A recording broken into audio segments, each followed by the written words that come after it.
Here, let me start with, the first part where it's about, Black women feeling like we always have to have on that strong face, right? One of the things that we talk about in her village is that rest is not something that is not available to you. It's a requirement for you, right? It's not an option, it's a requirement. We have to learn that it's okay to rest, and rest is not a sign of weakness, it's actually a sign of self-care. Yes. That being said, we have to collectively also start to support each other in that by not being critical of each other. If someone says, I, for example, don't want everyone to have access to me right now. Right. I think that we often have this tug of war with ourselves and with each other where it's time to press pause because people are used to always having access to us. When we want to pull that back so we can recharge, then there's criticism that comes behind that. Right. Right. So I think really the dichotomy is how can we give ourselves permission to do what's required for us to be strong enough to continue to pour back into others? If we don't have anything to give, at this point it becomes depletion. It's so here at the church. I taught a series on. It was called Church Burnout and Hurt, and I used the example of a dry sponge. And it's when you keep wringing a dry sponge, you're eventually going to just tear it because you haven't put anything back into the sponge to be able to operate in the role it should. And people some and like you're right, people do kind of get on you like, why you take a break, why you stopping, why you this, that, and the other. And even as I taught in that lesson, Jesus rested. Jesus in one scripture, and not to try to preach on our show, but Jesus in one scripture, when him and the disciples were doing ministry, it said Jesus took his disciples away because he realized they hadn't eaten today.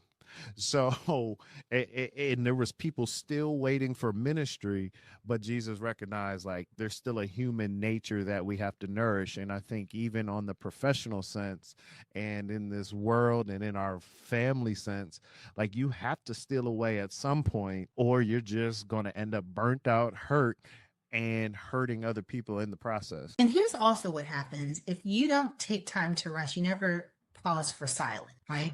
There's so much power in silence and learning what is happening up here. If you don't listen after a while, it just becomes noise. You hear a lot of chatter, but you can't sort through it because it's just all of this stuff, right? So you kind of have to pause long enough to listen to what your mind is trying to tell you.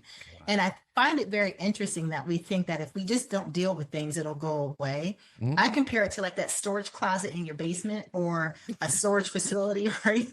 It doesn't go anywhere. It just waits for you. It's so It's true. still there. You just keep closing the door, lights off. Close the door. It's still there. Yeah. So at some point, you have to stop long enough to go back and unpack it and figure out, like, what am I going to do with all this stuff? Yeah. Right.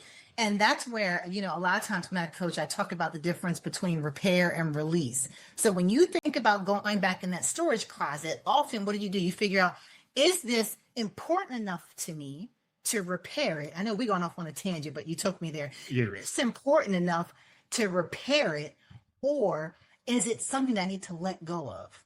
Just release it. You figure out those two things so you can clear out that storage, and now you can be present.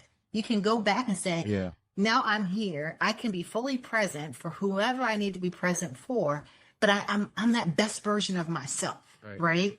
That's why rest is important. So I got some comments flowing in on Facebook. Janetta Reese said, I'm so tired of being strong. Shantae said, I love that rest is a requirement. Janetta also said, I need to definitely recharge. I'm always there for other. Kamal says, teach and testify. And Sean McKinney said, peace be still. So we a lot of chatter, so this is clearly definitely a conversation people need. So we're a little out of order, but since you opened the door, as a life coach, what would you say, and not to try to give away your services for free, but as a life coach, what do you think is the one biggest thing that people need to work on, don't work on, or like what would be your number one thing that you tell people when you coach them? That no is a full sentence, Yeah. right? So when we're talking about balance, right? The feeling that you always have to say yes, being that yes person because you feel bad about boundaries. Boundaries are not being mean. Boundaries are a